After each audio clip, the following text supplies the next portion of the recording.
से 2023 तक का एग्जाम दिया है और जिनका नोटिफिकेशन आया वो सारे लोग जो है इस एग्जाम में आने वाले फ्यूचर में बैठेंगे, उनका सिलेक्शन होगा। क्योंकि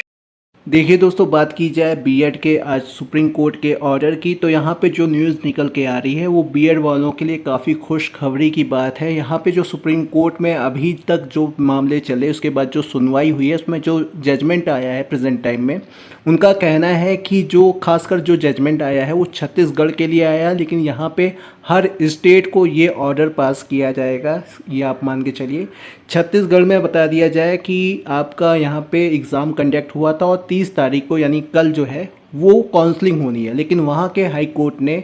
मुख्य रूप से बीएड वालों के जो रिज़ल्ट थे उस पर रोक लगा दी थी। इसी को लेकर यहाँ पे सुप्रीम कोर्ट में बीएड के जो छात्र हैं उन्होंने याचिका दायर की थी और यहाँ पे सुनवाई बड़ी जोर शोर से हुई है और यहाँ पे जो फैसला आया है वो खासकर बीएड वालों के पक्ष में आया है। यहाँ पे जो बीएड के पक्षधार थे यानी आपका वकील थे, उन्होंने बीएड वालों के पक्ष में ये बात कही कि ये जो जजमेंट आया है सुप्रीम कोर्ट का वो 11 अगस्त को आया है। उससे पहले जितनी भी परीक्षाएं हुई हैं वो मुख्य रूप से एनसीटी की गाइडलाइन के 2018 के अनुसार हुई हैं। और अगर यहाँ पे हायर एजुकेशन की बात की जाती है, राइट टू एजुकेशन का फंडा लगाकर जो अभी तक छात्र हैं जो कि बीएड के हैं उनको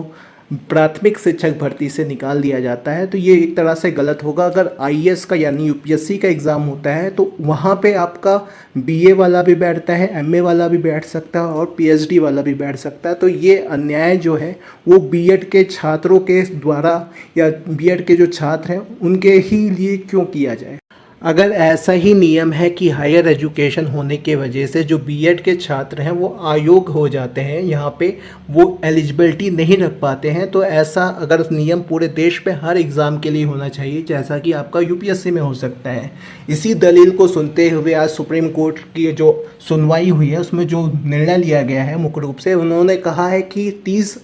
अगस्त को जो यहाँ पे आपका छत्तीसगढ़ का काउंसलिंग होने जा रही है उसमें बीएड वालों को शामिल करने के लिए स्टेट गवर्नमेंट को वहाँ पे ऑर्डर दिया गया है। साथ ही ये ऑर्डर दिया है कि यहाँ पे हाई कोर्ट डिसाइड करेगा कि बीएड वालों को प्राथमिक शिक्षक भर्ती में रहना है या नहीं रहना है, और ये जो निर्णय है आपका हाई कोर्ट पे ही छोड़ दिया है। और बात की जाए अभी ये हर स्टेट में लागू होगा। आपके केवीएस या बिहार शिक्षक, छत्तीसगढ़ या मध्य प्रदेश के जितनी भी प्राथमिक शिक्षक भर्तियां हैं इस पर बहुत ज़्यादा असर अब इस जजमेंट का पड़ेगा। आपको ये मान के चलना है कि अभी जो जजमेंट आ रहे थे वो मुख्य रूप से सरकारों के बीच में था और कहीं ना कहीं एनसीटी ने पूरी तरीके से जो मामला है वो